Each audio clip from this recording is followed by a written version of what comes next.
and welcome back to another episode of No Space, No Time World.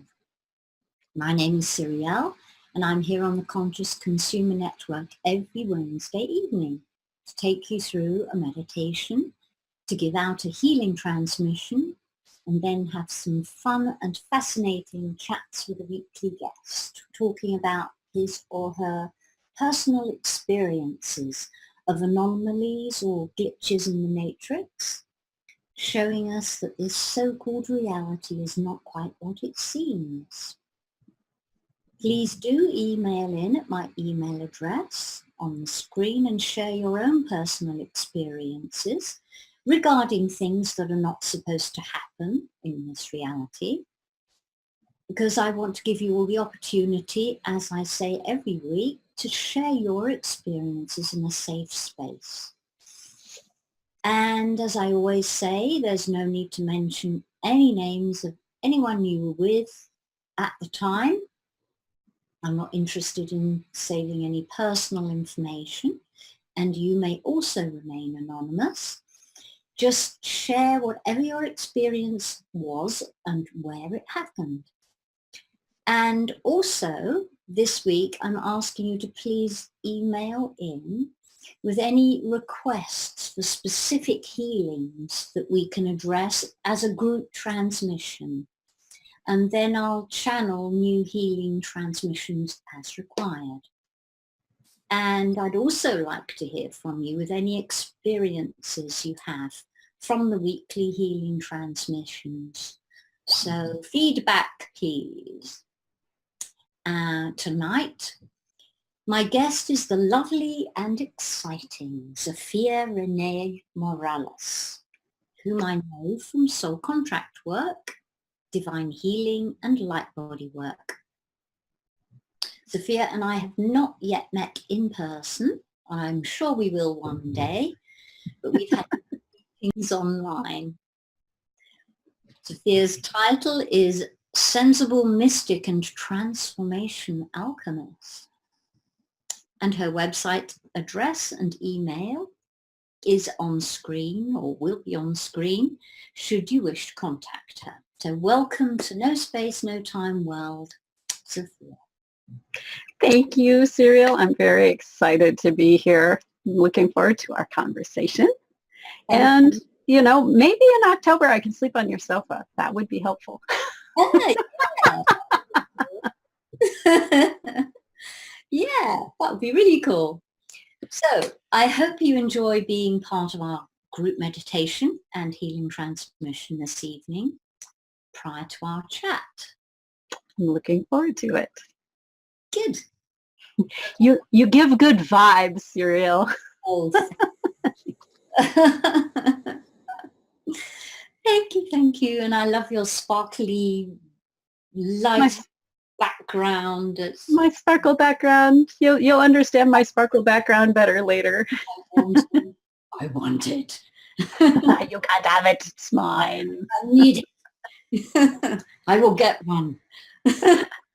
I can hook you up with getting one. Right. Okay, everybody, it's now meditation time. And this is, Zofia, it's a meditation called Awaken the Spark Within. Lovely. And repeating it every week because it seems to go just a little bit deeper every time you do it. All right? Okay. I'm game. Let's go. Okay, let's begin. Okay, so relax. Get into a comfortable position. Take off your shoes if possible. Sit, lay down, whichever you can do, whichever feels right, whichever you're able to do. Close your eyes, clear your mind, be at peace. Now, focus on the point approximately 2 to 3 fingers width below your navel. Staying at the level of this point, shift your focus to right inside your body. Go right inside. You are now in your core. Breathe deeply, slowly and deeply. Breathe in the pure light of spirit and exhale this pure light into your core. Fill the space. Fill the space with this pure, loving light with every out-breath. Feel it spread out, revitalizing your core. Breathing, saturating your core with spirit. As this pure, loving light spreads, it reveals a door. We will call this door the lower door. Door number 1. Walk towards this door with thanks and gratitude and a smile from your heart center. Open the door and step through. You're now in the lower chamber of your core. Breathe deeply, slowly and deeply. Breathe in the pure light of spirit and exhale this pure light into the lower chamber of your core, filling it completely with pure loving light. Keep breathing. With every exhalation, feel the light spread, revitalizing your lower chamber, clearing away all stuck and dense energies, and revitalizing your physical body. Keep breathing. With every exhalation, more is cleared, more and more. As this pure loving light spreads, it reveals a door. We will call this door the middle door. Door number 2. Walk towards this door with thanks and gratitude and a smile from your heart center. Open the door and step through. You are now in the middle chamber of your core, the chamber of the heart. Breathe deeply, slowly and deeply. Fill this chamber with love. Breathe in the pure light of spirit and exhale this pure light into the middle chamber of your core, filling it completely with pure loving light. Keep breathing. With every exhalation, feel the light spread, revitalizing your middle chamber, clearing away all stuck and dense energies, and clearing away all energies that are not loving energies. Keep breathing. And with every exhalation, more dense energy is cleared, bringing in more love.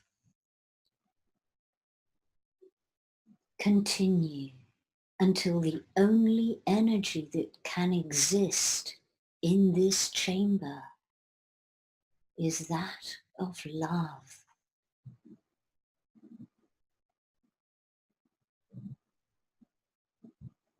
And as love takes over, another door is revealed.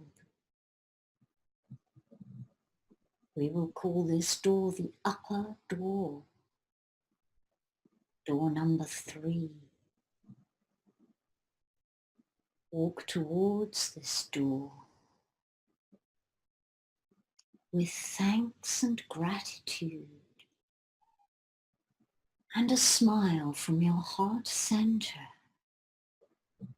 Open the door and step through. You are now in the upper chamber of your core.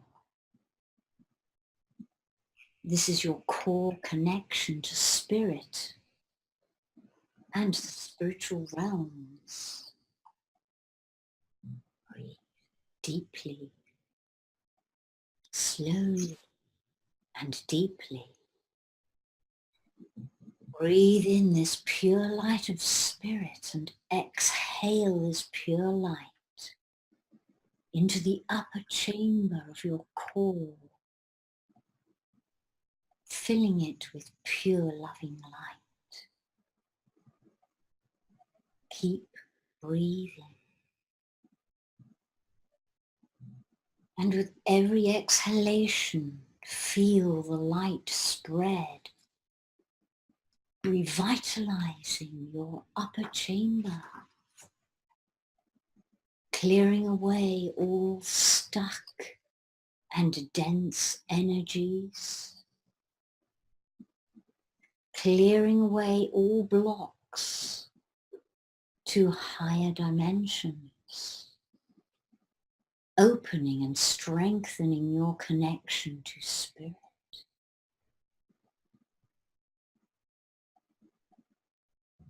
Keep breathing. Feel this pure light spread until there is nothing else but pure loving light. Now all 3 chambers are filled with this pure loving, gentle and powerful light of spirit. Pause in this love. Feel the peace. And now take an even deeper breath. And this time exhale strongly, expanding this pure loving light of spirit, exploding it further and further and further, dimension to dimension, further and further until you experience a sudden stillness. You are now at source. You have reached source. Feel the stillness. Feel the peace. Feel the love.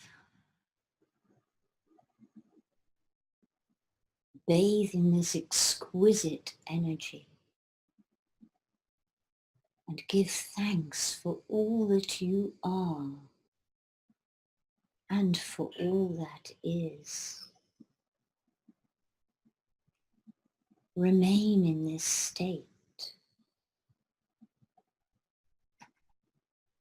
Remember how it feels.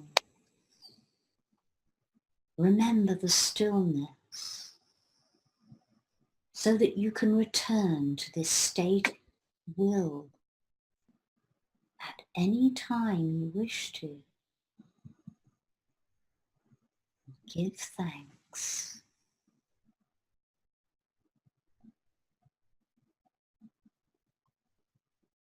When you're ready, slowly open your eyes, returning to this reality, but whilst keeping this strong connection to Source. Thank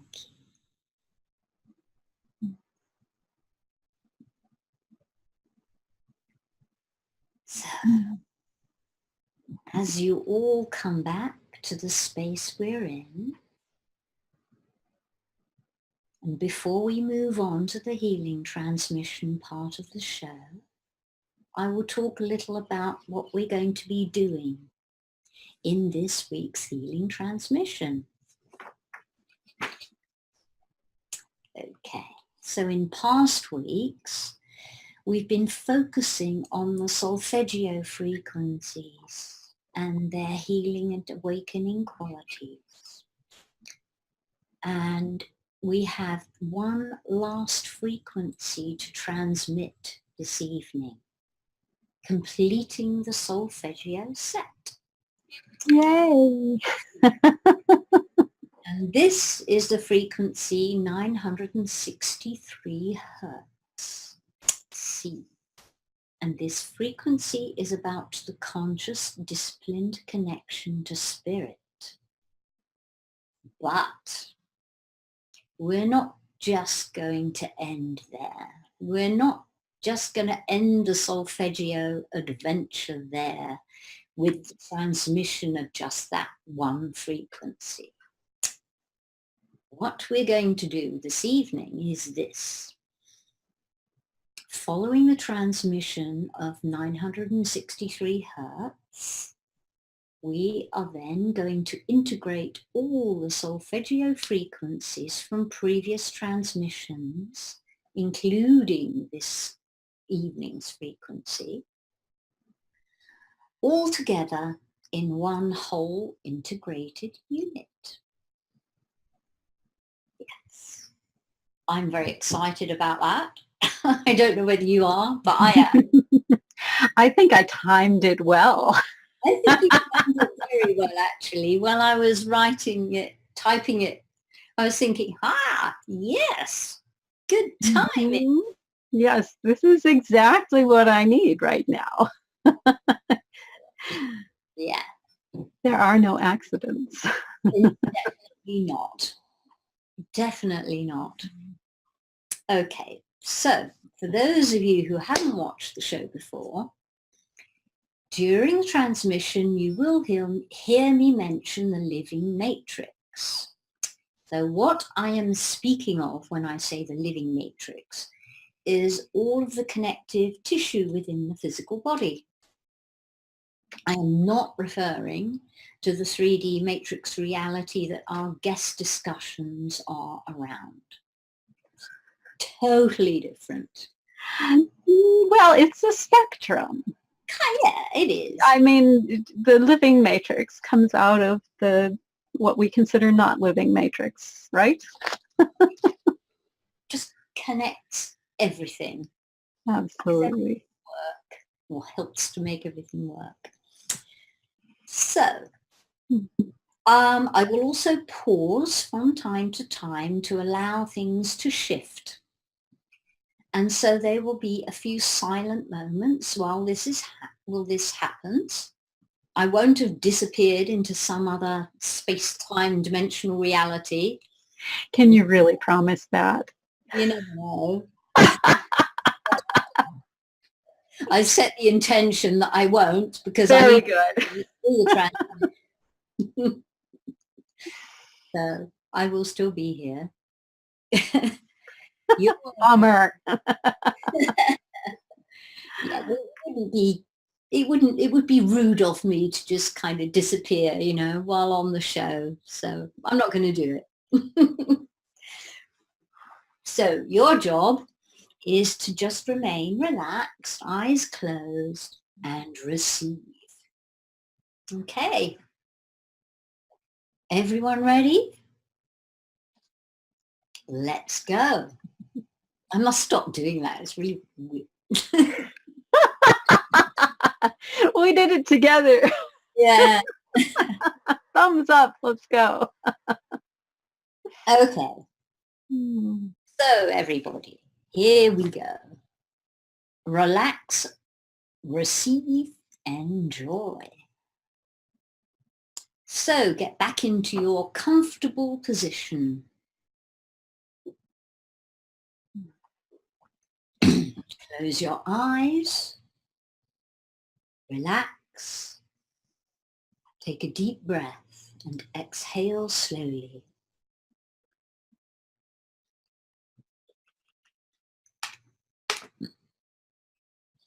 Healing Transmission Team,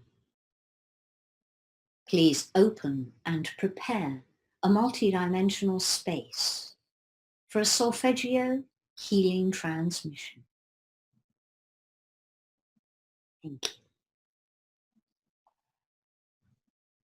Teams, please clear and remove all dense energies from my space and from the space of each being receiving this healing transmission.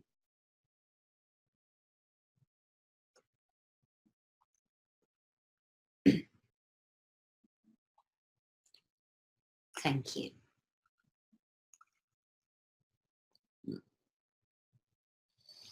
I address all the guides, masters, and teams of each being receiving this healing transmission to please come online now. Please be on standby, ready to assist and support the being you're working with. Solfeggio Masters, online now. All teams ready to begin? Thank you. All teams, please now clear, align and unblock all channels, pathways and transduction points flowing into the fields of the being you are working with through all relevant systems, right down to the cellular level, the DNA, the RNA, all the nucleobases, in readiness for this being to be open to receive with love the solfeggio frequency 963 Hertz C. We request the immediate opening and clearing of the pericardium meridian, both right and left sides and all connections, and the immediate clearing of any unworthiness to receive, whether conscious, subconscious, or unconscious, on all levels, to ensure the full reception of all healing frequencies.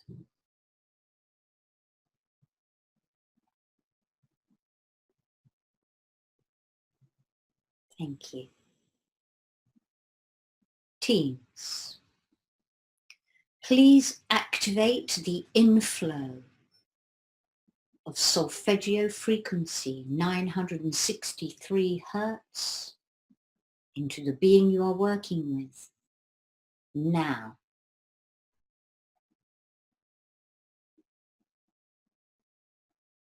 On all levels and layers multidimensionally throughout space and time,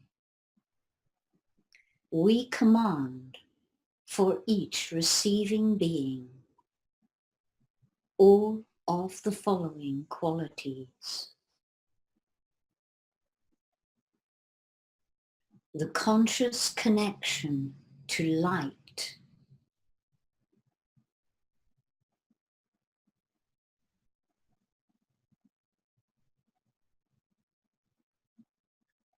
the conscious connection to spirit,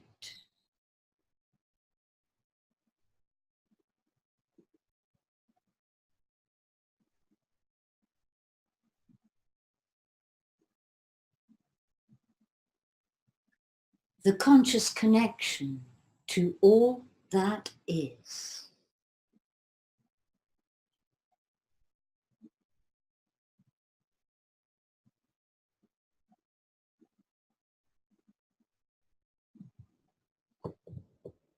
the return to oneness with ease and grace,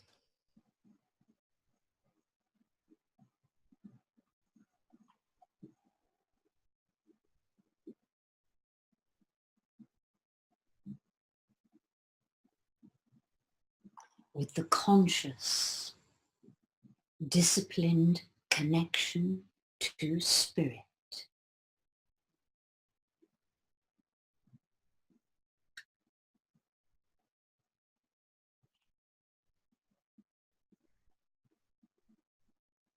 Thank you. We will now integrate all the solfeggio frequencies from previous transmissions and with today's transmission as a whole integrated unit.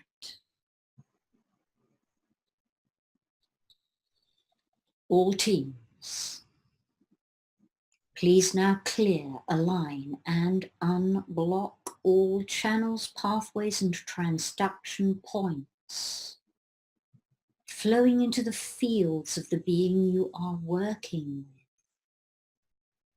through all relevant systems, right down to the cellular level, the DNA, the RNA, all the nucleobases, in readiness for the being you are working with to be open to receive with love all solfeggio frequencies, 417 hertz, 528 hertz, 285 hertz, 396 hertz, 639 hertz, 741 hertz, 174 hertz, 852 hertz, and 963 hertz. As one whole, fully integrated unit,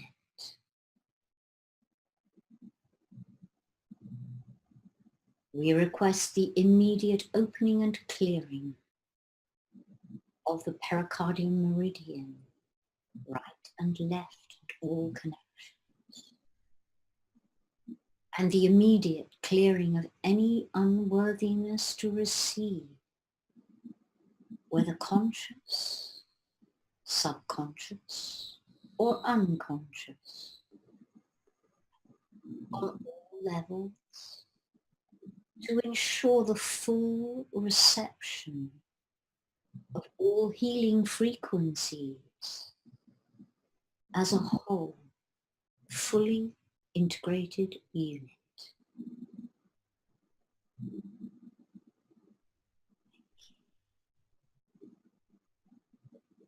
On all levels and layers, multidimensionally throughout space and time, we command with unconditional love for each receiving being all of the following qualities and activations.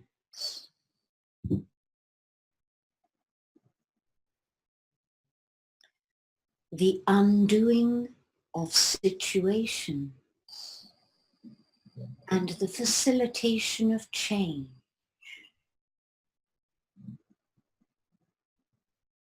including that of all limiting, stuck, negative, low frequency, low vibrational, and unhealthy situations, along with the cleansing and balancing of all traumatic experiences.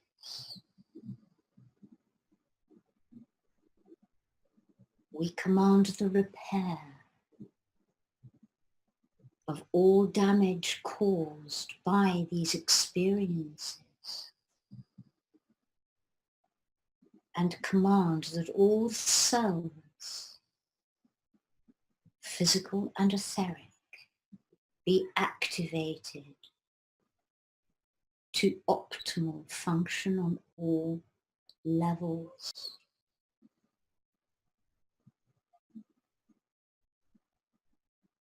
We will pause here to let this happen.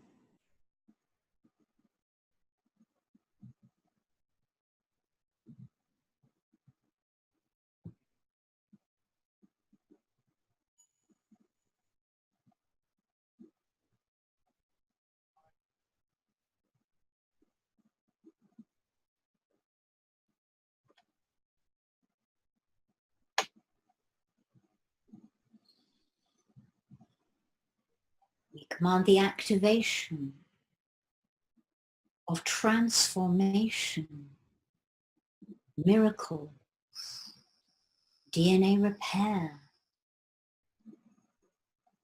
including increased life energy and vitality, clarity, deep inner peace, and awakening. We will pause to let this happen.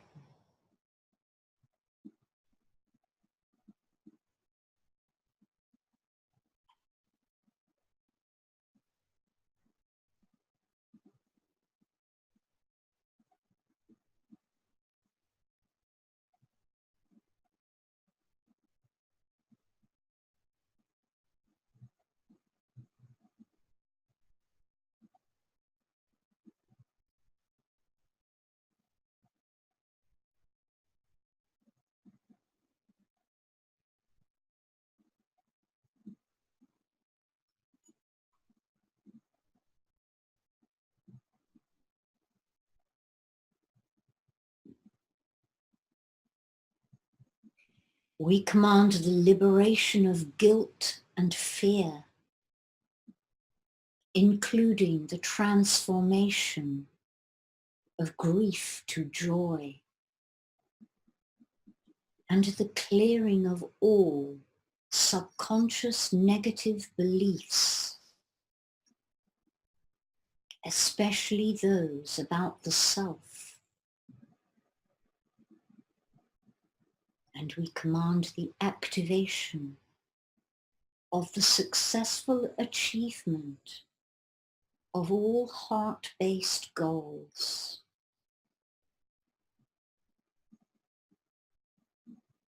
We will pause to let this happen.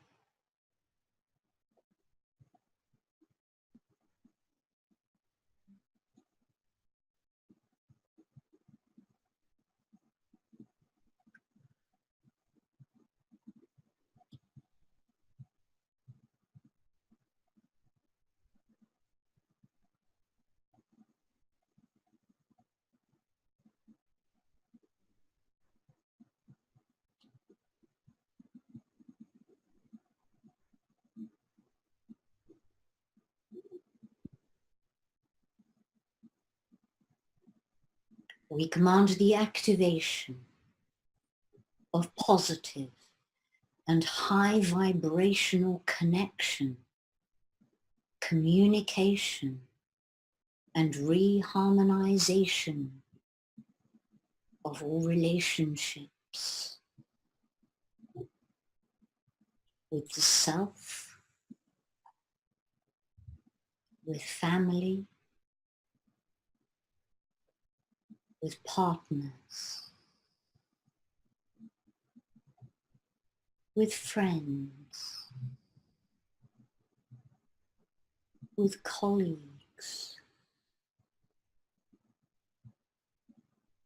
with pets, with nature, with community,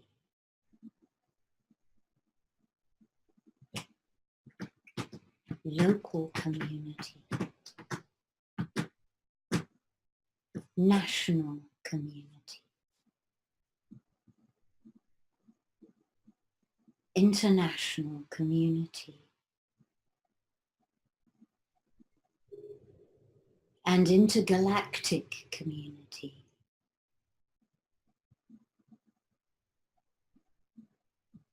And including the enhancement and upgrading of all connection throughout the living matrix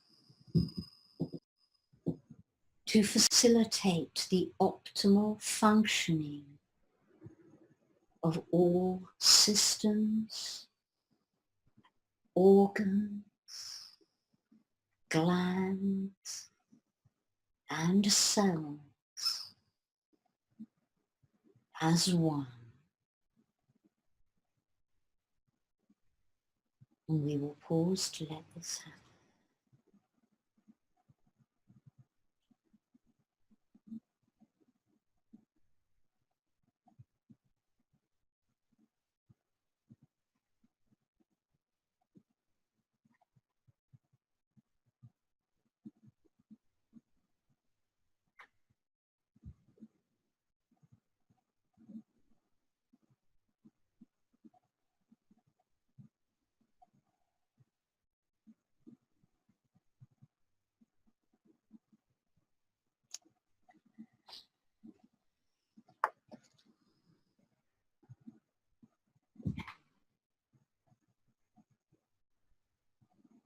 We command the activation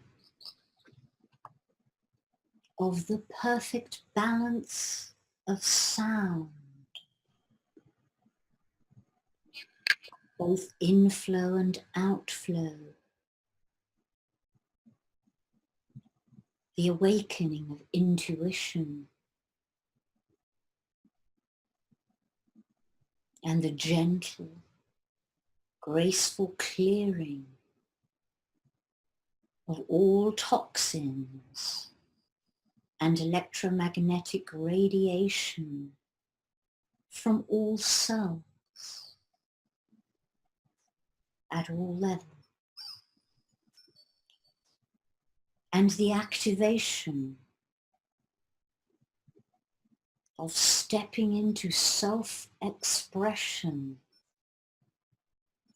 and self-truth with confidence and love. We will pause to let this happen.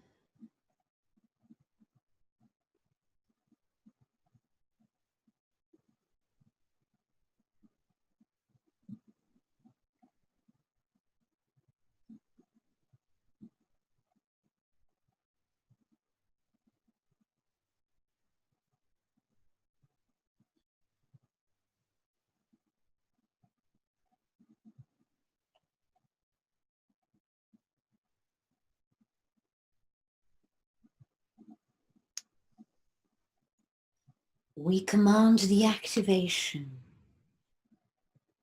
of unification with spirit and all that is,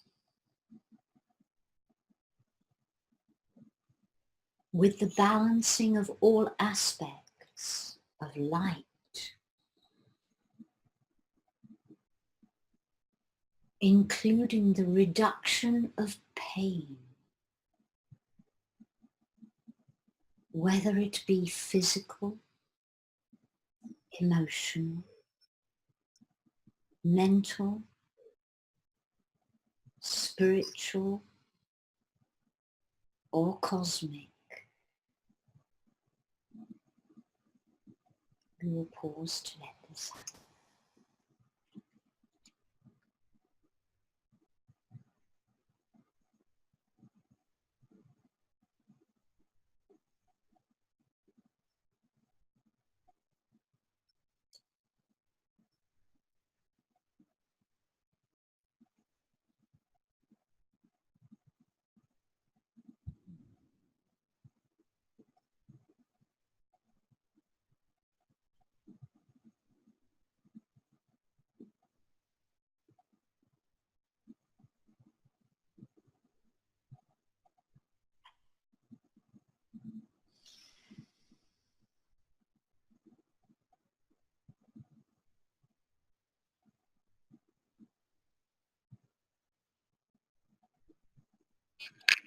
We command the return to spiritual order on all levels, with the ability to see through all life's illusions,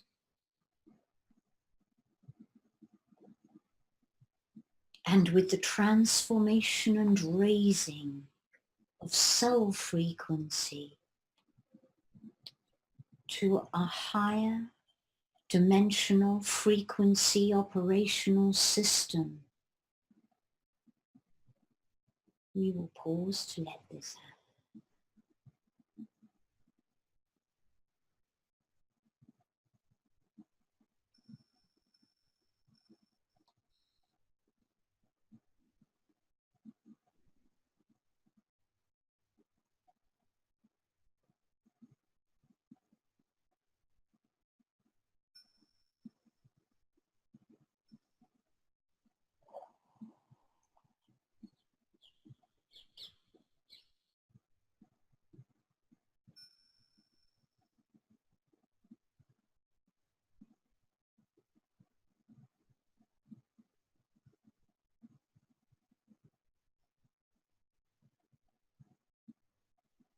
We command the activation of the conscious, disciplined connection to spirit and the graceful return to oneness.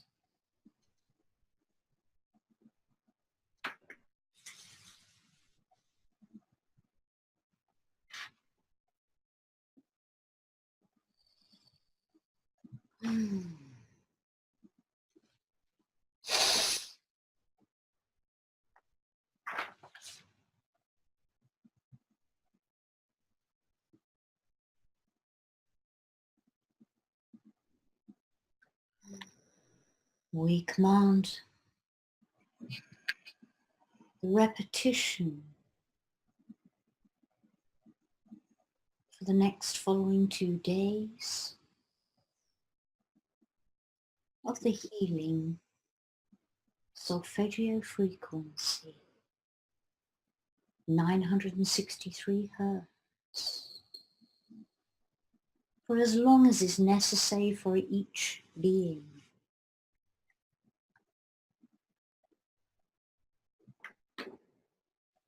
And we also command the repetition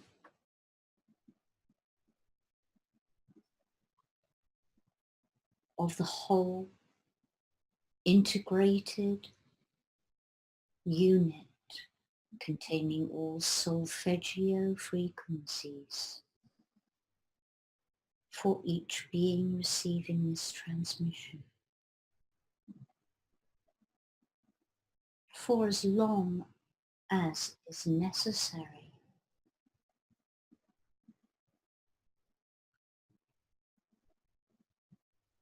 And for as long as is necessary for each being.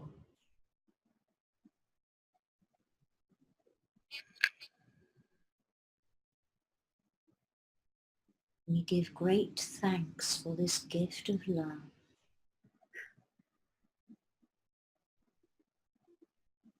And we thank the Solfeggio Masters, all the teams, and all the beings who assisted in this transmission.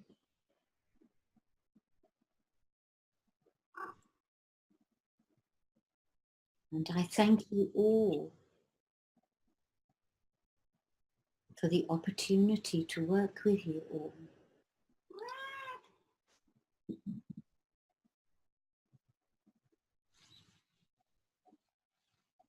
Thank you.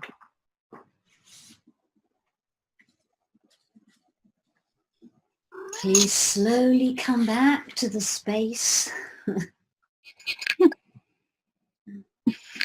Yes, the cat said thank you for all of us. Thank you. Well, this is Millie. I hope thank you, Millie. enjoyed this week's transmission.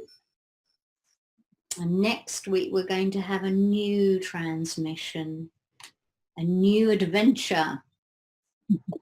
I have no idea yet what this new adventure will be, but whatever it is, I will be channeling it through sometime this week.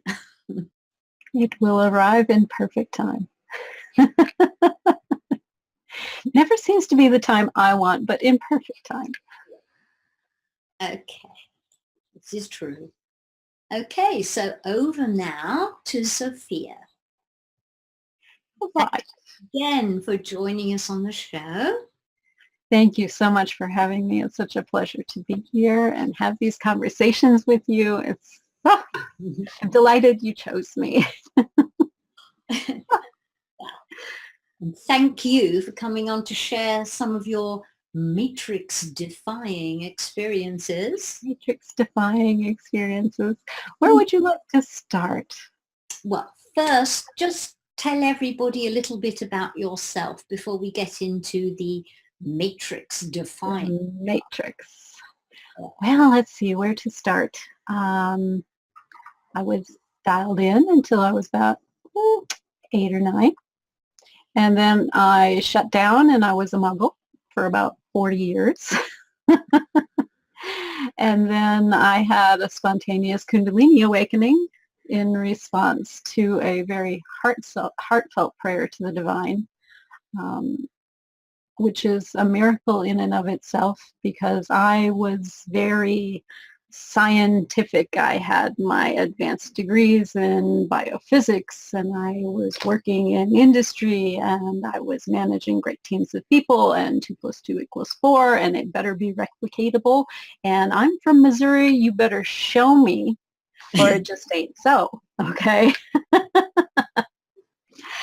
And the fact that I was willing to open up and sincerely ask for assistance was a miracle in and of itself. And it shows the power of really being broken down in the process of transformation. This awakening happened for me at the single lowest point in my life. We were broke. I mean, officially broke, bankruptcy broke. My husband was working at 1/3 of what his salary was. I was so ill, I couldn't possibly hold down a job. And the insurance company had just told me that they were not going to cover the treatment for the illness that I had because they decided that chronic Lyme disease is not a thing. Okay. And I mean, I even called up Dad. I'm like, Dad, please I know what the answer is. I can't reach it financially. Is there any way? And there was this really long silence. And he says, I don't have it. Did you talk to your insurance company? Yeah. Yeah, right before I called you. And that night was the lowest point in my life because the disease had progressed to the point that sleeping was even impossible because chronic Lyme can burrow into your brain. And when it does that, it leads off toxins and it disrupts your sleep cycles. And quite literally, you don't sleep. And if you do that long enough, you die. And that night, I don't know why, but I decided I wanted to live. And I had no resources to get there. All of my ways appeared to be blocked. I was in this rock and a hard place space where it's like, I know what it is. I can see it right there. I can see that there is a healing possibility and I cannot reach it. And I said, God, I will do anything. And I got my first miracle because I slept. Wow. I'm getting goosebumps. And the miracles kind of kept coming, one after the other. I'd been a muggle for a very, very long time, so it wasn't like I was going to be able to receive the miracle of you're healed like today. You know what I'm saying? I had some growth before I could accept that. But all kinds of interesting things started opening up for me, and many things occurred that I could not deny. And they ran the gamut of what I want to say, psychic and spiritual experience. It was channeling, it was visions of the past, it was visions of the future, it was prescient dreams, it was feeling other people's emotions and sensations in their body and their illnesses, and it was astral travel. I mean, within the space of 2 weeks, they moved me through all of these experiences, but the one that I could not deny was with my neighbor who had documented kidney disease. They had a folder like this at the kidney doctor's office on the progression and the deterioration of his disease. And I came home one afternoon, his wife is helping him into the house, and he is all bent over, and she can hardly hold him up enough to get him into the house. And so I came over and I helped him. I got them into the house and I sat with him while she was in the other room arranging with the doctor to get him in on an emergency basis because it had gotten so bad. And I sat with him. He closed his eyes and was praying. He was a minister most of his life. I know for a fact he was praying. And I wasn't in that praying mood, really. I mean, I did one, but it was not anything like a habit. And so I'm holding his hands and I close my eyes to be companionable. And when I closed my eyes, I saw this little tiny flame, just this little flicker like a pilot light. It's fixing to go out. It's on the edge. The slightest little thing is just going to send it gone. And I talked to whomever I've been talking to for the last 2 weeks. I'm not yet ready to call this God. And I said, can we do something about that? And the instant that came out of my mouth, he dropped my hands. And he says, are you a healer? And I went, Who, me? Apparently so. I'm really sorry. I didn't mean to do anything that you didn't ask for. And I was saved by his wife coming into the living room at that time. I'm like, oh, okay, you've got arrangements. Bye. And I like literally out of the house. It's like, ah, and as you do after these things, it's like, did anything really happen, right? Mm-hmm. And it was a couple of days for me to work up my nerve before I went next door. Hi, how's everything?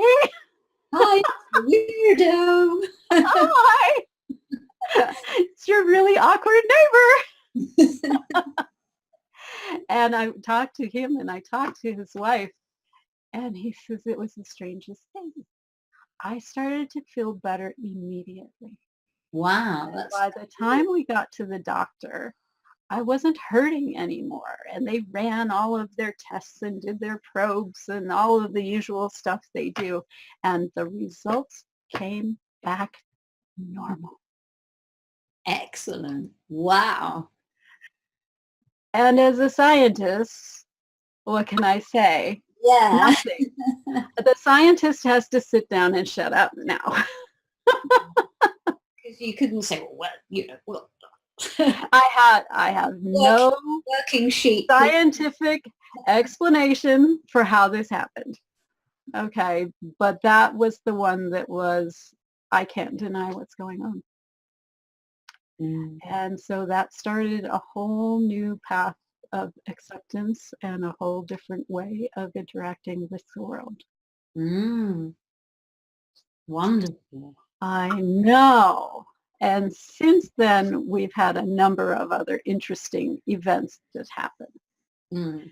And there were a few in my early childhood as well that I could share with you that are very interesting.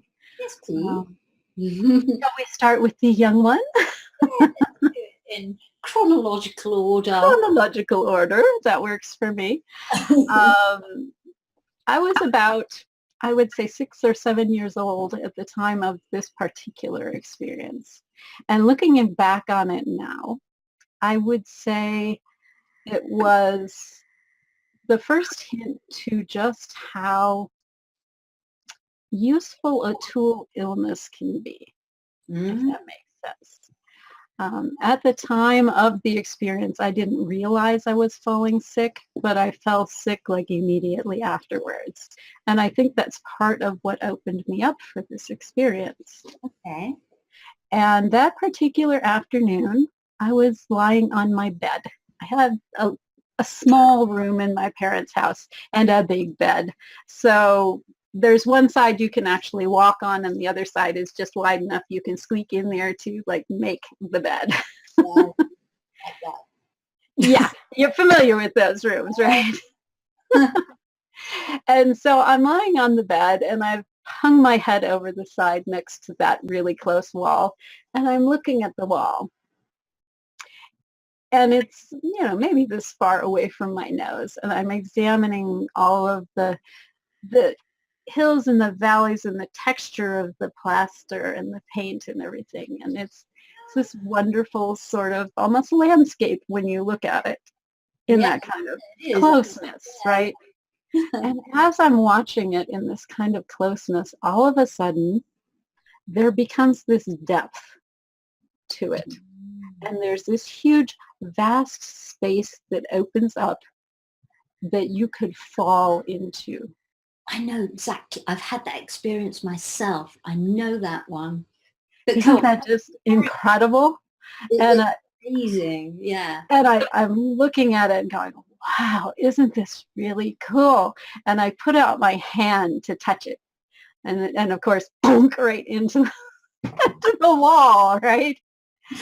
And your vision snaps back into normal and you're like, did that really just happen? And I put my hand down and I said, okay, I'm going to see if I can go there again, right? And so I put my hand down and I relaxed back into it and I looked into this world again. And sure enough, it opened up. and it was there again. And you could see more the second time. It's not a shock the second time the way it is the first time. To expect. Yeah. Yeah, and you begin to, what do I want to say? There's incredible space within solidity that I discovered in that moment. It's going back to my biophysics. Yeah. The scientist is going to sneak out right now. How I understand that now in the framework of all of my experience is that in that moment, what I connected to was the vibration within the matrix as opposed to the experience of the coalescence of the matrix, if that makes any kind of sense to you. Really interesting. Because, when you go down into molecules, the farther you go into them, the less solid they become. I mean, if you look at a rock, just grab it with your hands and hold it. It feels like the most solid, dense thing that you can imagine. Down, it's just, yeah. But if you chunk off a chunk of that and put it under like your regular microscope, you can see it has little holes and valleys. And if you put it under like an electron microscope, which is my history, you really get to see the hills and valleys. And if you put it into a freaking particle accelerator, and you start looking at individual atoms out of that rock and particles within that atom, there's less and less and less there the deeper in you go. Yeah. And there's huge amounts of space within this incredibly dense rock. Huge potential. Huge potential. And I entered into that space for a while when I was 6. That's great. That's really cool. I mean, my experience of vastness like that was slightly different. And I've had it a few times, but it's usually when I'm going to sleep. I'm just going to sleep like that, but then suddenly, now and again, I can reach it sometimes consciously. But the very first time, it was just a few years ago, actually. I was just suddenly in this just vastness, like just being out in the universe, just being out in, I don't know, the void. Floating between stars. And I was just like, wow, this is so cool. And then I was going to try something, but then slap, I was back, I know. It's like reaching out to reach into the wall. You smack your knuckles sometimes. So yeah, that was my experience of vastness. And I've had it a couple of times since, because I try and consciously go there now, like you did when you're looking at the wall. But absolutely. For me. So, that's a good cat rub happening over there. Yeah, this is it. This is really, it's like, when are you going to feed me? Oh, okay. Yes. My mystic does that. Oh. If I'm doing a live around dinner time, she'll come over and poke her head in, say hi to the people, and you should be in the kitchen working kitchen magic now. Yeah. Milo. Anyway, please carry on with your next one. Absolutely. The other interesting one that I had, the Indian culture has a name for it. It's called samadhi. Oh, yeah. Yes, which is the experience of oneness, of no longer experiencing that separateness of you from your aura, from what you're sitting on from, you name it, that you are the universe. And that one was interesting because it came as the result of a psychic attack I was experiencing. Oh, wow. I know. It was early in my path, and I was still a little bit naive about things like shielding and that sort of thing. And I had gone to see a medical intuitive that I knew, and I walked in, and I'm like, there's something attached to you. And it was on his shoulder, and I just brushed it off. He's like, oh, you probably should have left that there. I'm like, why do you want that thing there? Because it was malicious and it was draining, and there were a lot of things about it that were just unwholesome. And I'm like, nope, it's got to go. And he knew who it was from, and he knew why they had put it there and had been coping with it in different ways. And I'm like, no, it just has to go. And so I had put together some protections for him and brought him some rocks and energy and all this sort of thing. And so here's your stuff, here's your juju. And I went on my merry way and realized as I'm going down the road that, you know what? Whoever it was that did that now has my vibration dialed in. And I'm like, okay, so how am I supposed to deal with this? And I have past lives that I've seen, and I used to be involved in all kinds of witchy business and sorcery and this sort of thing in past lives. And I'm choosing not to go down that road in this life. Yeah.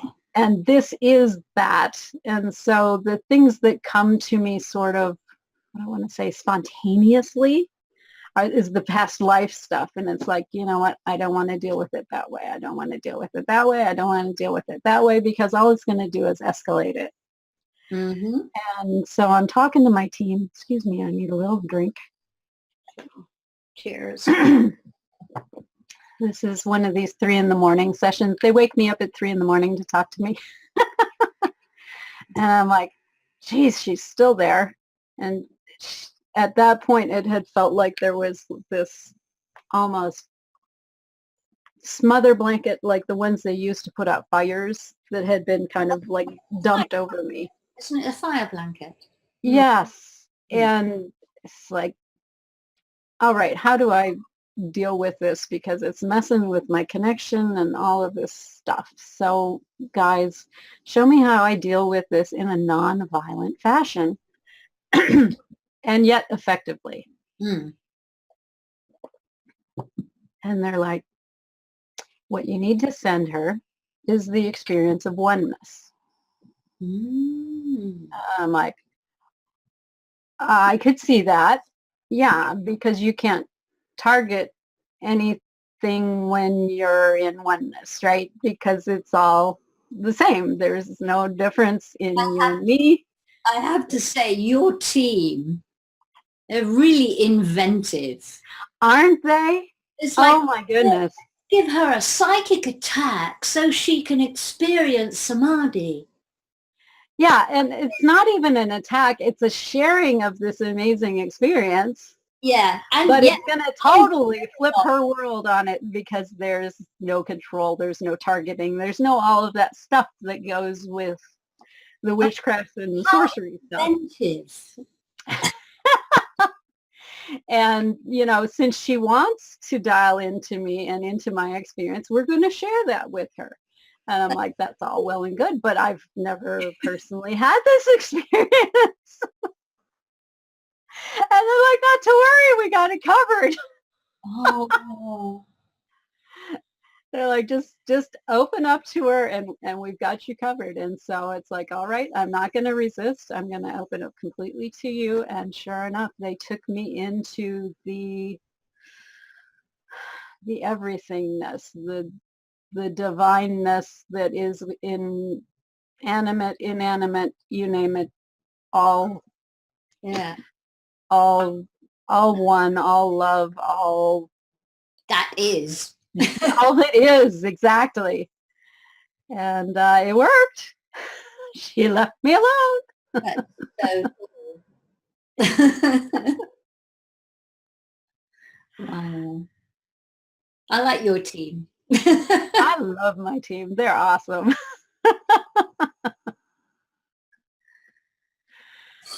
Oh, so that one was a lot of fun.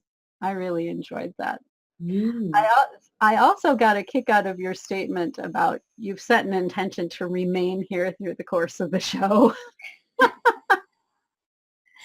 Because I had the reverse of that experience. Oh. It was a couple of years ago. We did a retreat with a bunch of people down to Costa Rica. This lovely, lovely resort named Amatia.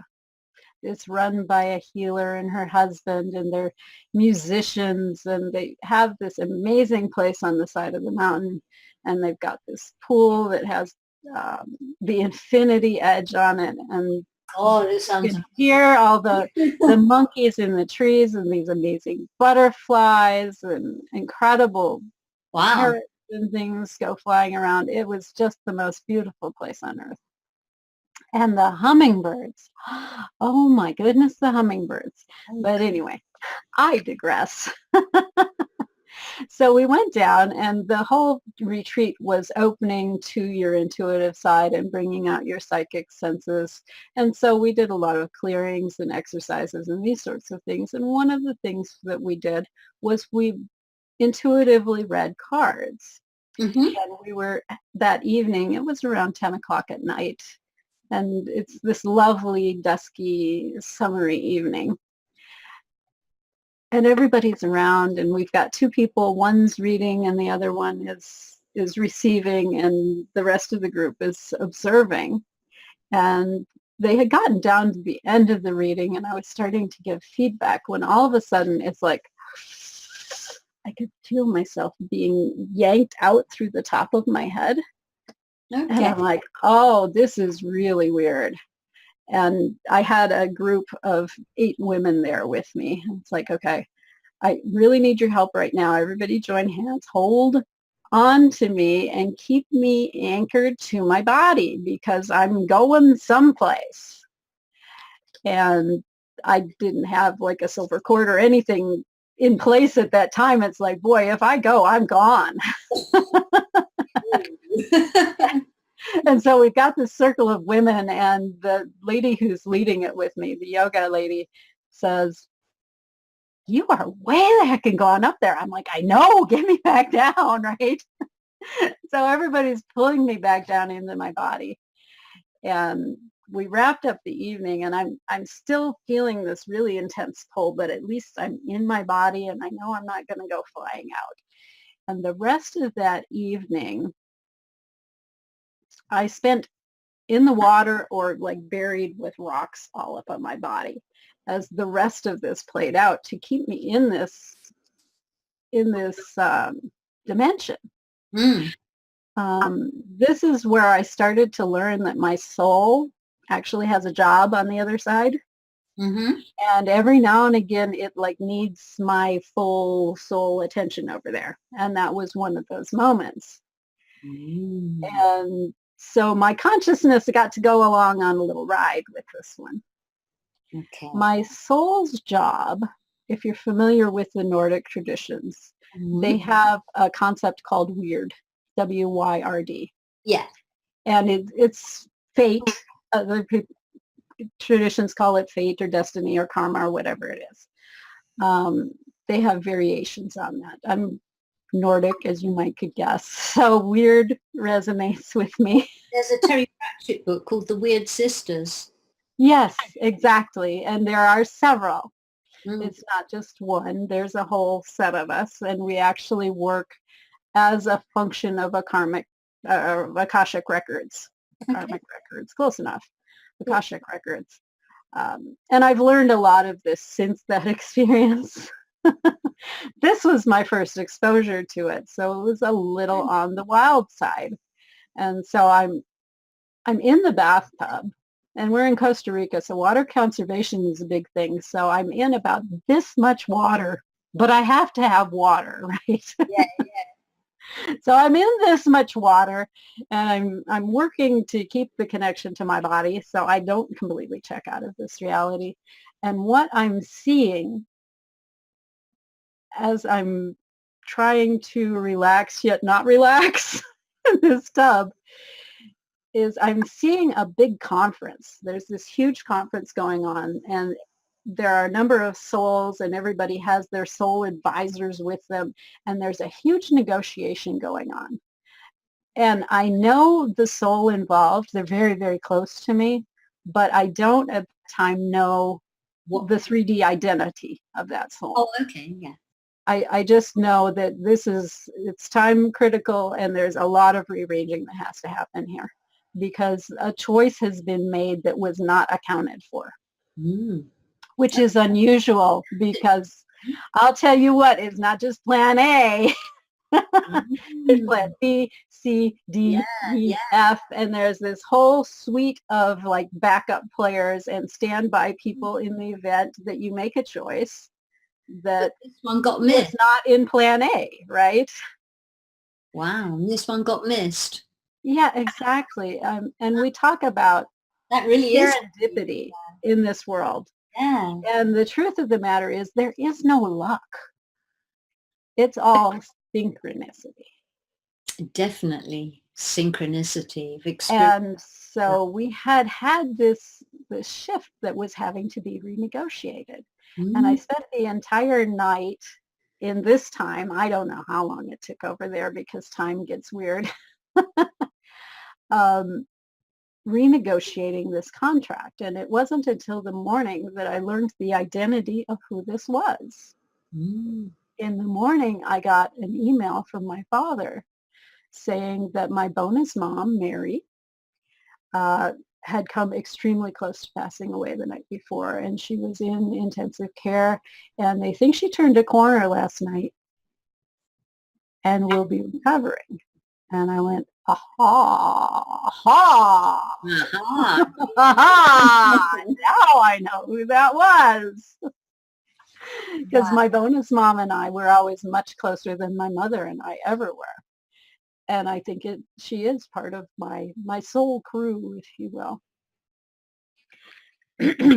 But as I went through that night, after the negotiations ceased, excuse me, you have to go out and make the new connections that go with that new contract. Oh, okay, yeah. And I got to go along with my soul as it walked the weird.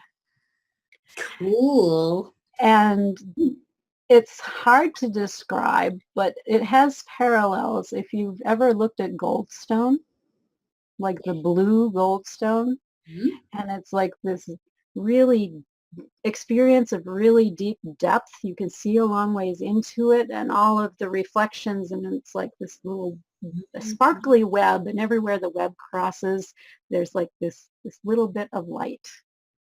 A lot like my backdrop. And I remember moving out through this web of like behind the scenes bulwark. It's like going behind in a stage show and seeing everything that's behind the props and how it's all put together and where the guy writers run. But it's gorgeous. It looks like that. Ah, hence the backdrop. Hence the backdrop. And I knew when I found the backdrop, that was my guy. That is so cool. It was extremely cool until I got to the next morning. The next morning was really difficult because I was mostly back in my body. I wasn't completely back in my body. Yeah. In fact, I was so still out of my body that I wasn't working properly below the waist. Oh, okay. I could hardly communicate with my legs and get them to move. Okay. And I drug my way up the mountain to the pool, and I put myself in the pool. And that was helpful in getting myself a little bit farther into my body. And they had an amethyst bed that was, of course, at the very top of the property. Yeah, it had to be, didn't it? So I finally dragged myself out of the pool, and I'm dragging myself up 3 flights of stairs and then a gravel path that continues to rise up into the property. And I finally made it to where the amethyst bed was, and the room was locked. Oh. And I'm like, I can't go any further. And so they had this bench in the hallway, and I'm just on the bench going, and one of the cleaning ladies, thank you, Jesus, came by earlier than usual. And she saw me and she's like, oh, señorita, do you need help? Sí, sí, por favor. And I asked her to go get the healer. Yeah. And she came back with the key and everything, and she put me on the bed, and she's like, I'm in the middle of some stuff now, but I'll be back in an hour. You just hang out on the bed. Couldn't really do much else, could you? Yeah, it's like I'm just hanging out here until you come back. And she managed to like get me pulled the rest of the way into my body. Oh my gosh. What an experience. But it was worth it. It was so worth it for that little peek behind the scenes. It's amazing. Wow. That's amazing. But then I guess every time you get used to it and then coming back into your body, it's more easy to reconnect and operate. Well, and I think part of the problem the first time was I was unprepared for this to ever happen, first of all. I've done some stuff since then. It's not as big a problem to leave. But bodies hate it when you're gone for any length of time. They hate it. And I've been out a few more times. My mother-in-law, she's not really my mother-in-law. She's my bonus mom, stepmom. She hated that word. Had a couple of additional crises before she was ready to go. And each time I knew, because I would get pulled out again. Okay, let's work on it one more time. Because really she was supposed to go that first time. Okay. We usually have several exits in our contract. And then you have one that's like the ultimate goal. And she wanted to go beyond that one. And she did 3 times. And then the 4th time, I knew she was ready to go because I didn't get pulled. Oh, I see. I didn't get pulled. And I got a call from my dad saying she's in a bad way. And I'm like, okay, I think I need to come because I feel like this is probably it. And he's like, no, you've got company in the house. Don't come. And I said, okay. I relented on that. And then he called me a few days later, and I'm expecting the bad news, right? And what I got was, Mary's doing better, and she's working really hard to rehab so she doesn't have to go to the nursing home, but she can come straight home. And I went, really? Because this wasn't what I had gotten on a soul level. On soul level, it was, I'm ready to go. Yeah. Well, it turned out that she had a plan for how she wanted to go. Oh, I see. She worked really hard to come home. Clever lady. Really hard to come home. And she was not happy that she was going to have to go back on blood dialysis. She didn't want to have to do that for a year. And so she went to dialysis that morning because she knew if she didn't go, my dad would just kick himself forever, right? She went to blood dialysis that morning. She came back, and they had a very nice lunch. She socialized with some of her ladies from the orchestra and from the quilting group and her art group. And then in the afternoon, she was tired. And she went into the bedroom and sat down in her favorite chair, and Dad found her one of her favorite Jimmy Stewart movies. It was a Western about the redemption of love, basically. And they watched for a little while, and then he felt like he had things he needed to do. She said, don't worry about me. I'm just going to enjoy my movie. And when he came back, she was gone. Oh. It was so beautiful. Wow. Yeah. That was how she planned. Yeah.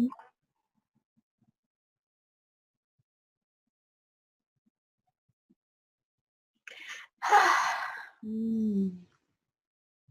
So I'm honored and privileged Oh, to be a part of making that happen for her. yeah, that's amazing. Thank you for sharing. You're welcome. And since that point, I've gone there, what do I want to say, deliberately Yeah. with other people who needed soul contract renegotiation. For example, I had a client who was part of a very ugly love triangle, Mm-hmm. and she wanted the other lady to desist, right? Yeah. Just cut it out. You're the ex. He wants nothing to do with you anymore. So she could find out what the attraction was with this particular gentleman. Does it have any future? Yeah. And we did a few things around that. And the other lady was not desisting and not desisting. And I said, well, maybe what we need to do is just go renegotiate the whole love triangle thing, because we'd looked at her Akashic records and they'd done this before at least a half a dozen different times. And it never played out in a satisfactory way for any of them. And they'd all played different roles in it. They were the spurned one, they were the desired one, all the different roles you can play in a love triangle. So it's like, maybe it's just time to be done with it. So I went and deliberately went to that seventh dimensional space, which I'm very familiar with. One of the early things my team taught me was theta healing. Oh, yeah. Yeah, I've done that too. And since I was broke, right, I didn't go to some great seminar to learn this. They're like, here's the book, and we're going to go do it. I'm like, alrighty then. It's quite straightforward, isn't it? Basic. Yeah, yes. And, so you do it straight a few times, and then the team is like, okay, now that you know how to get there, which was really the whole point of this, we're going to go there for other things. And so that's where I go for the contract renegotiations. Okay. And you can, sense. yes, you can call those consciously. And so I do. On occasion when it's warranted. This isn't, I'm just tired of mopping the floor. It's not that kind of contract renegotiation. And so we did a renegotiation for her. And the other thing that I learned is each of these contracts have symbols that go with it, which I knew on some level from the soul contract reading work, but I hadn't generalized it out to, there are very specific symbols beyond the general ones that we look at in the soul contract reading. And so we did the renegotiation, and then a week or so later, I channeled in the symbols of the new contract. And from the moment those symbols came down, everything changed. The spurned lady stopped sending spite and venom and all this kind of stuff towards her. She looked at him and said, what the hell did I ever see in him? Wow. And he was like the obsessed, I really want to pursue this relationship with you guy, was all of a sudden like, yeah, I wasn't really that into you anyway. Wow. It was really cool. That is really cool. That's some powerful symbols. Those are some seriously powerful symbols. Yeah. Not the general ones. Those are the... No, these are were very specific to this new contract. Wow. And when we set the intentions for the new contract, it wasn't, what do I want to say? It wasn't directed at the love triangle. It was directed at what she wanted for her personal life. Oh, I see. Okay. Because we don't want to add energy to the thing we're trying to get rid of. We negotiated in the things that she wants for her personal life. She wants a comfortable life companion. She wants the drama outside the relationship, not inside the relationship. She wants emotional connection and supportiveness within the relationship. Yeah. Yeah. Yeah. Yeah. And just 2 people. And just 2 people, yeah, not 3. Oh, not 3. Or any more. Exactly. Yeah, 2 people's good. Yes, it works out much better. Okay. Wow. Yeah. I think you'll have a lot of people wanting to contact you who've watched the show. I certainly hope so. I have a wonderful new program. Well, actually 2. I have a relationship program, Mm-hmm. and the name is right over here, and it's escaping me right now. It will come to me in a moment. Um, and that's a larger private one-on-one program. The other program is what I'm calling a subscription program. Okay. And it's, why are the names all going away from me right now? Come back, little names. Solutions is what I call it, S-O-U-L, Solutions subscription. And this has a number of different pieces to it. It brings in the power of the group energy. I've found if you're moving something really, really heavy, and if you're doing work on your own, you can move the light stuff all by yourself. But when you get to things like, I'm unworthy, I am disconnected from God, okay, fear of death and abandonment and this kind of stuff, there's nothing like the group to move that. Mm. It just blows it out completely, and then you can go back to your affirmations and your tapping and all this kind of stuff, and it works so much better. And quicker. And quicker, exactly, once you've got this other crap out of the way. And so what I'm doing with the Solutions subscription is we do 2 group sessions each month, about 2 weeks apart, which gives you time to process and do your clearing out and rebalancing before you move to the next one. And it gives you access to community of like-minded people as well. So you get support for people who are struggling with the same issues. I feel like such an imposter, why can't I get well? I I am disabled. We blow that kind of crap out of the water because we're all very able, regardless of our state of illness or functionality of our body. We're all extremely capable and extremely able.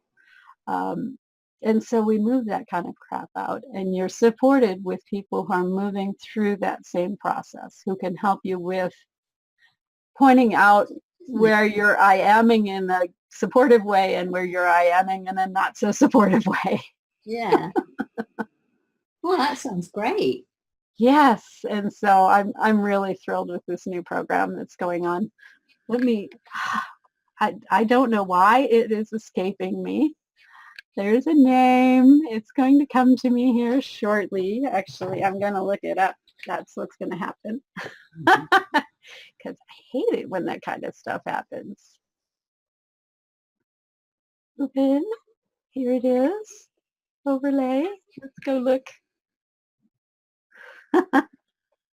It's down here. I know you're here. It is the ZofiaRennea healing experience. Ooh, wow, that sounds very grand. Yes. And then I have a longer experience, which is the Zofia Soul Alchemy experience. Okay, cool. And that's where we really go on the major remake and change your life in some really profound ways. The Soul Alchemy experience actually, despite its name, does amazing things if you're in one of those physically limited situations, because you have to solve the problem at the level at which it's occurring. Of course, yeah. And I find with with my clients, they have been around the block. They have tried physical therapy, they've been through surgery, they've been to shrinks, they've been through support groups, they have done their tapping and their, neurolinguistic programming and all of this stuff and manifestation courses, and they've done all this stuff. Mm-hmm. because they've dealt with the physical, they've dealt with the mental, they've dealt with the emotional, and now we're at the spiritual level, and that will take care of everything. It's sort of like, you know how when you move into a new place, every now and again you'll get a light that you just can't figure out how to get it to flip on? Mm-hmm. Mm-hmm. Exactly.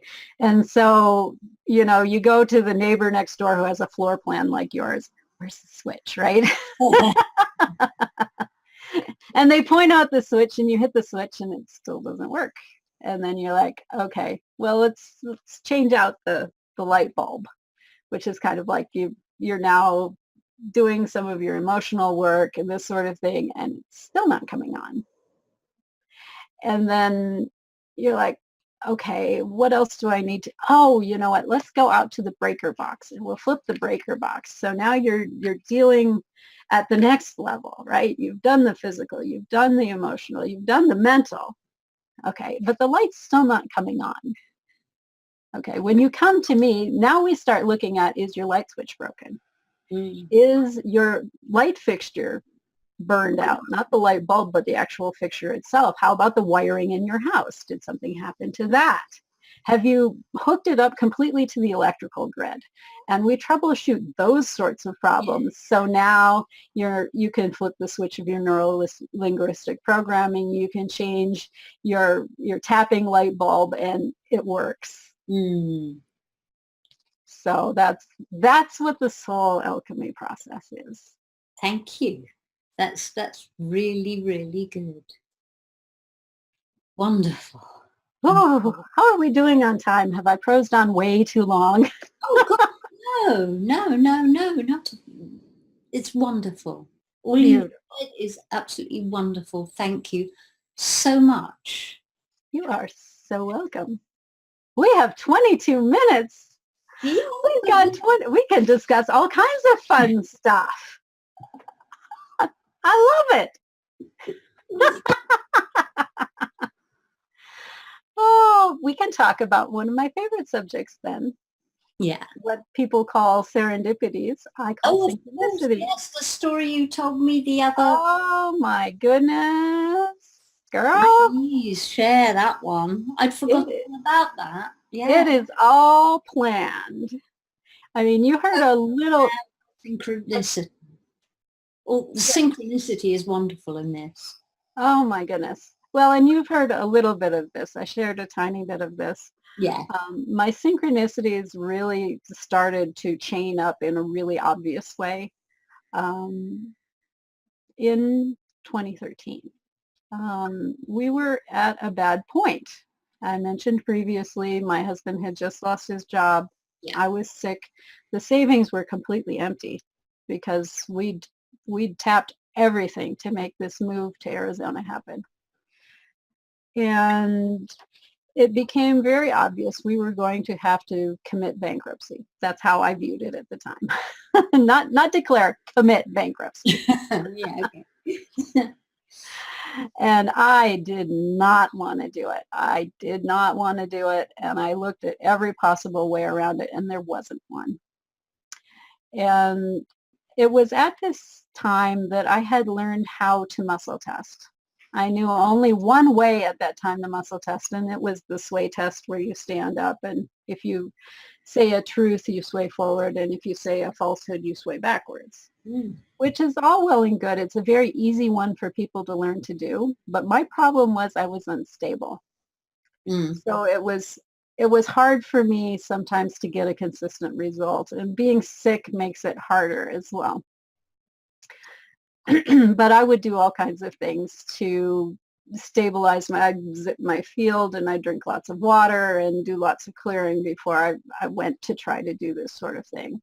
And so I was asking my guidance even before I was willing to give it a name or even pray to it. You know, is this the path that is optimal to go down, the bankruptcy? And I'm getting yes. And oh my God, I don't want to talk to my husband about it. I don't want to. He's going to be so upset.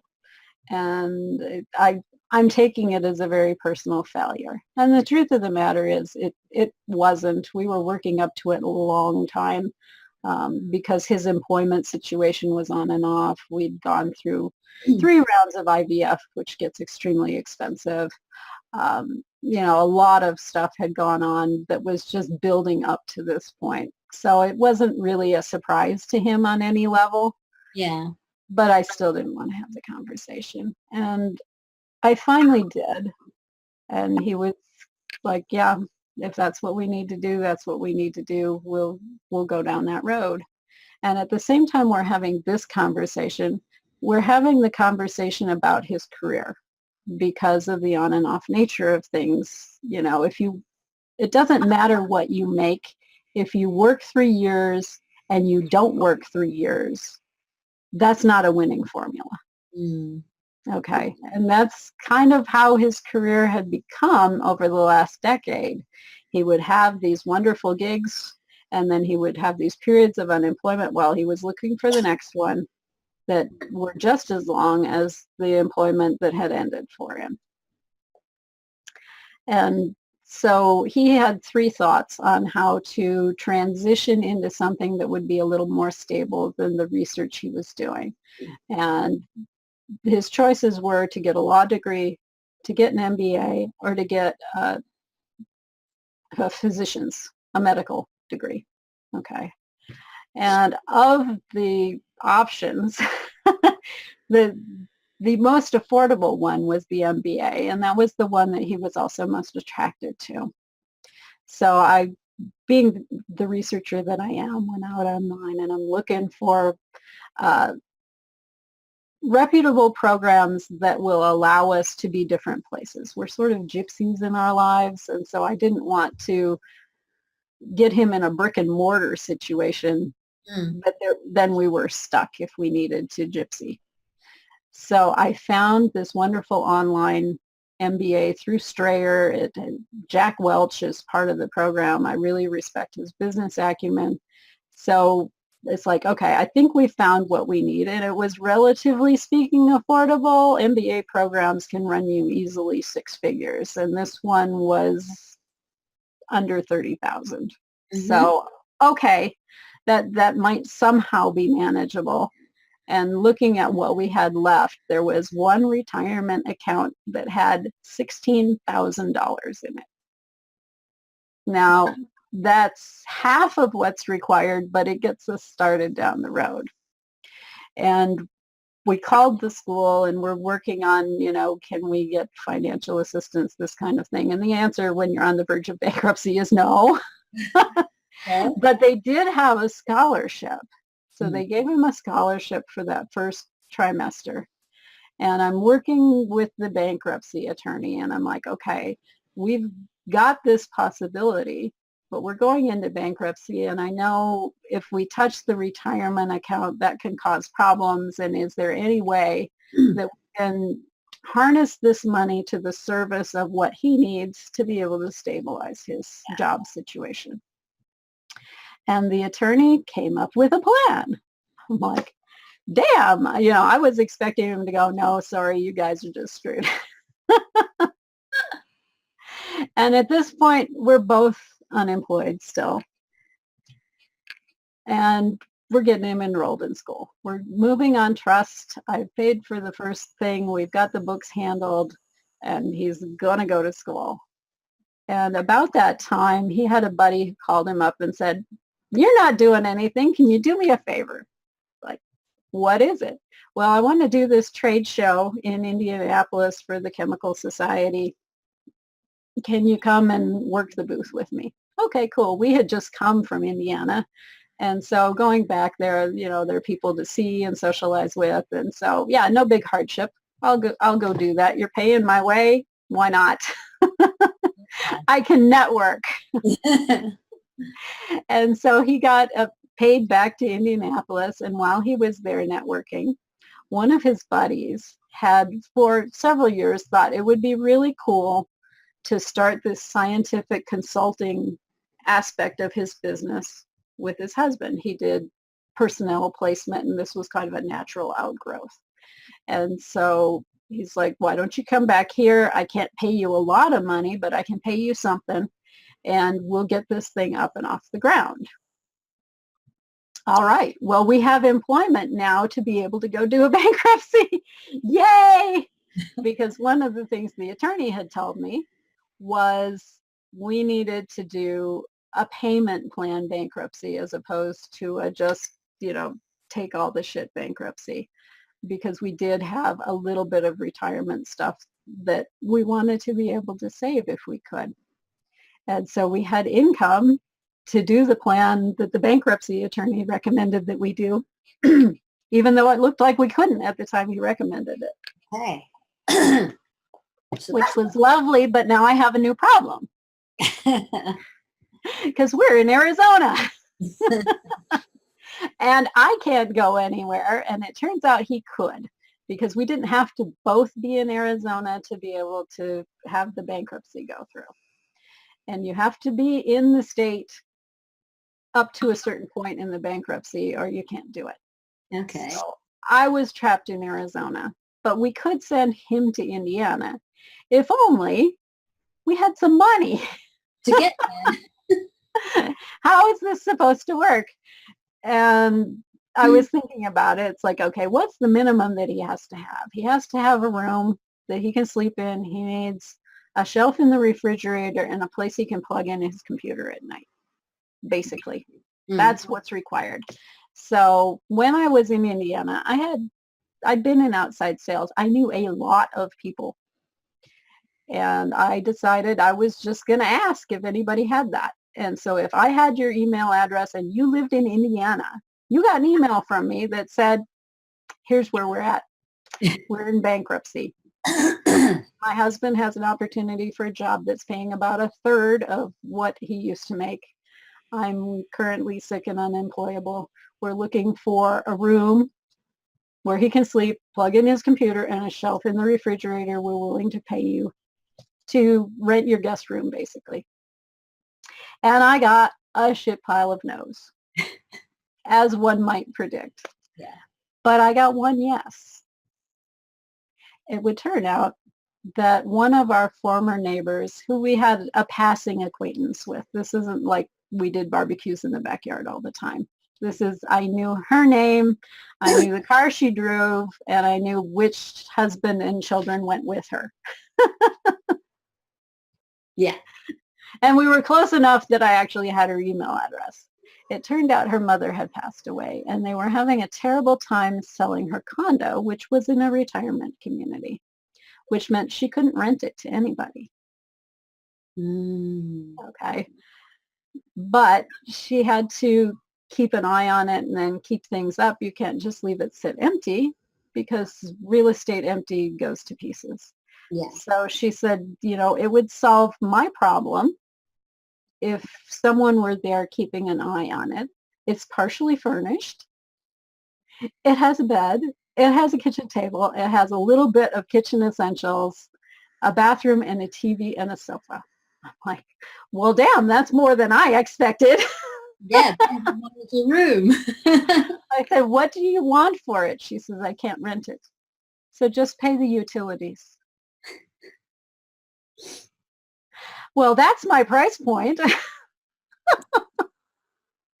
So we mailed him to Indiana to camp out in this retirement community, which turned out to be a beautiful thing, because he doesn't have to keep up the lawn or do any of that kind of stuff, because the community does that.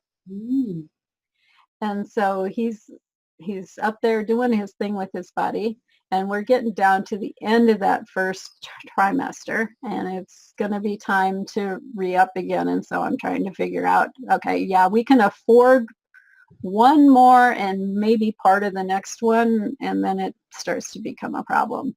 And he was talking to his buddy and saying, I'm doing this, so you're aware, this is what I'm doing with my quote-unquote spare time, is this MBA degree. And his buddy says, that would be extremely valuable for us. You know what? I'm going to pay for it.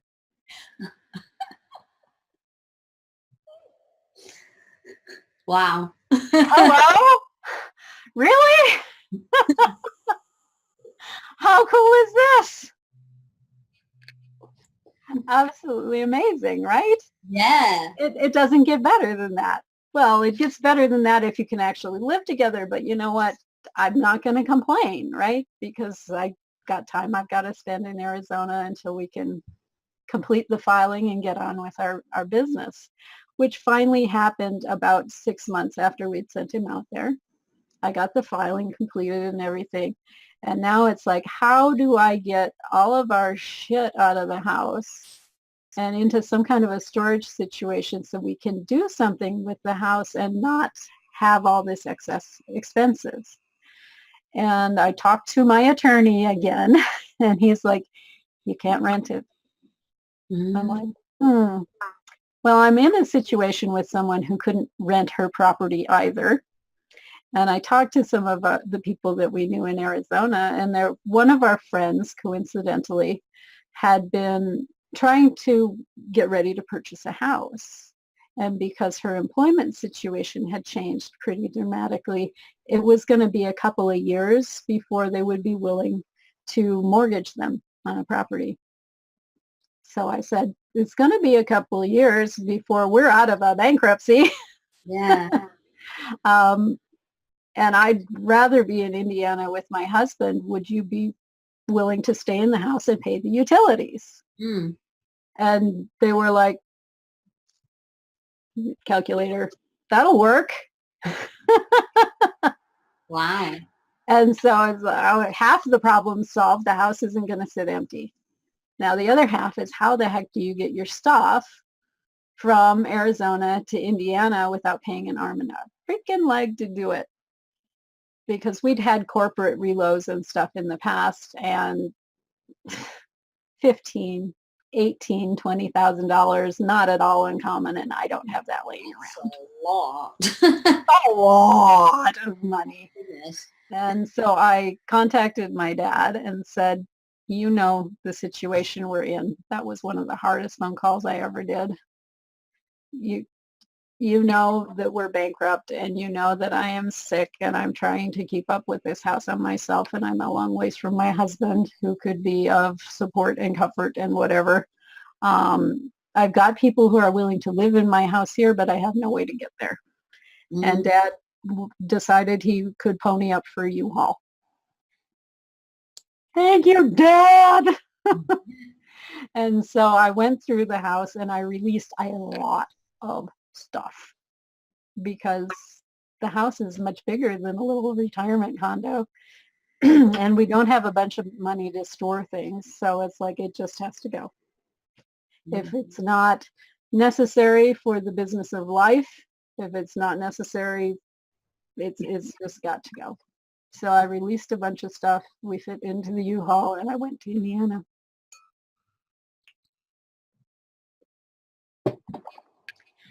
And that is where I had my awakening. Wow. Because in Indiana, that is where I met the functional medicine doctor, who diagnosed the Lyme disease, who caused me to have the prayer that brought me to the herbalists and all of these other experiences, including my recovery of my health. Who figured all this out? Who would have imagined that any of this had happened? Every time we turned around and we looked at a wall, we ran straight at it. And would you know, there was space between all those molecules, and we went right through it. That's so awesome. I'm running out of water over here. I got to move to the backup bottle. But you telling this story is going to give so many people hope, because if they're in a situation that they think there's no hope, just listening to your story is going to give them hope. Absolutely. Work out how they're meant to be. Absolutely. And it was a combination of two things, because I would use the sway test. Is this the doctor I'm supposed to call? Is this the is this the direction I'm supposed to go? Am I supposed to go to Indiana to be with my husband? Or are we going to be apart for 3 years? What is, And so I would continually use the sway test. Is this optimal? Is it optimal for me to pursue this? And it told me to pursue that darndest things, and would you know, it worked out. Every time, even when we got to Indiana, we thought we were going to be staying in Indiana. And the partnership with my husband and his friend ended right about the time he completed his MBA. And they had a potential contract that was on the horizon, but no one knew how far out it was. And my husband had finally come to the point that he didn't want to be employed by somebody else.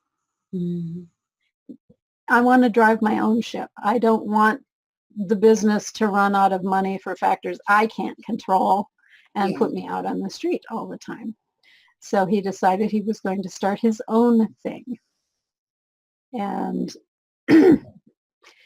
step out on faith with that.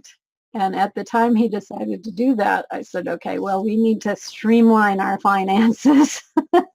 And I know it's really hard to sell a house in a bankruptcy, but that it can be done. So I think what we need to do is sell the house. And I did my muscle testing. I had more sophisticated muscle testing now. So I felt more confident in it than I did in the sway test. And I got, yes, you're supposed to put the house on the market and sell it. Okay, great. So I called my favorite realtor. I called the people who were in the house, and they're like, oh, we're ready to buy anyway. We're going to go out house shopping and move out. And you go ahead and sell it. And I talked to the bankruptcy attorney, and he said, okay, here's what you need to do. You need to be living in it, first of all. Okay, so somebody's got to go back and live in it. Okay. And then you have to get an offer, and you have to get the appraisal. Now, if you've ever bought a house, the offer and the appraisal are usually about 3 or 4 weeks apart in time. It takes a while to get to that point. And then once we have all of that, we can go to the trustee and say, this is what we're trying to do. And then we have to get the trustee's approval, and then you can sell it. So we put in the listing, this is the situation. We're in a bankruptcy. We need trustee approval. It's going to be an extended closing. Be ready for that. So this is no surprise to anybody. And again, I'm with this challenge. I'm in Indiana. I'm supposed to be living in Arizona. How do you get there? And my husband had gotten, what do I want to say, a nice severance check when they split. So I was able to take some of that, put it in the gas tank, and drive the van out there, figuring I'm going to camp in the house because my friends have moved out at this point. So I've got my inflatable mattress, and I've got my computer, and I've got some really basic kitchen stuff and some clothes. Yeah. And I talked to my friends who are moving out. I'm like, do you happen to have a spare mattress or something so I don't have to sleep on the inflatable? Like, yeah, we've got a little futon, and we've got one of these foldable 8-foot tables you can set up and use for a desk and a chair and a couple of pots and pans. All right, so I'm set. And so I'm in the house, we get the offer, we pass all the inspections, we get the appraisal, and we're submitting things into the trustee. And at this point, the transaction has been live, if you will, for about 45 days. I've been in Arizona more like 2 months, and my husband is missing me. So he says, well, you know what, I want to come out and visit you. When we left Arizona, he swore he would never return to this place. He felt so used and betrayed and horrible about what had gone on with that employer. He wanted nothing to do with Arizona. Because I had suggested at one point, we should just move back into the house. No. Okay. If I'm not going to change his mind, I'm not going to change his mind. So he came out to see me as we're getting through this process, and to the point where we're actually going to get things turned in finally to the trustee. And he came out, and it's much more spacious than where we've been living. Much more spacious. We need to It's got a pool in the backyard. I forgot how much he enjoyed having the pool. And it's in this wonderful neighborhood that's right up next to a golf course where he liked to go strolling and seeing all the animals and the wildlife that come through the area. And within 8 hours, he's like, is there any way we can not sell the house? At this point, it's like, no. No, we've passed all the inspections, all the contingencies are off the deal. The only thing that we need is approval from the trustee, and it's done. If we pull out at this point, they sue our asses. Yeah. Okay, for breach of contract. We're stuck. He's like, oh, I really wish I could move back in. And I'm like, I really wish we could too, and I wish we'd had this discussion, 2 months ago. And the next morning, I got a call from the realtor, very distressed. The buyer is getting really impatient, and they have decided they're going to cancel the contract. Yeah. Really? I'm so happy to hear that. That's brilliant. But we have to finish now. Very good. So that's how I'm back in Arizona. That's wonderful. That is absolutely amazing. Thank you, Zofia. Thank you for having me. We have to wind up now. I'm sorry. I know. If people want to know more, they can come find me at transformationspace.co. I'm always happy to tell my stories if you want to know how else that ended up. Okay. So we're going to wind up. Thank you, everybody. Sending out grounding frequencies to all of you. And lots of love. Yay. Thank you all for watching. Good night.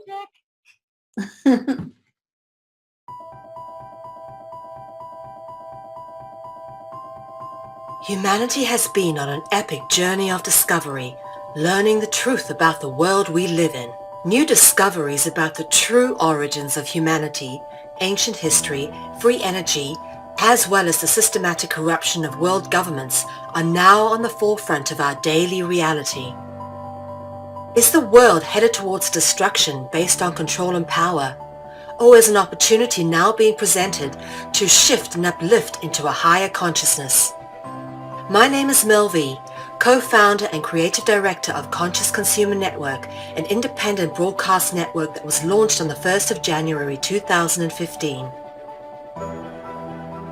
In the last 3 years, Conscious Consumer Network has broadcast over 2,800 shows in multiple languages, featuring guests from across the world, whilst creating media that is aimed at the creation of a free, fair, peaceful, just, sustainable world. Conscious Consumer Network provides full training and an interactive support network for all broadcasters, and we are always looking for inspiring and educational content.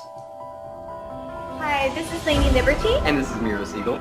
In 2018, Conscious Consumer Network has expanded to multiple broadcast locations, increasing our availability and reach across the world, remaining on the cutting edge of independent media.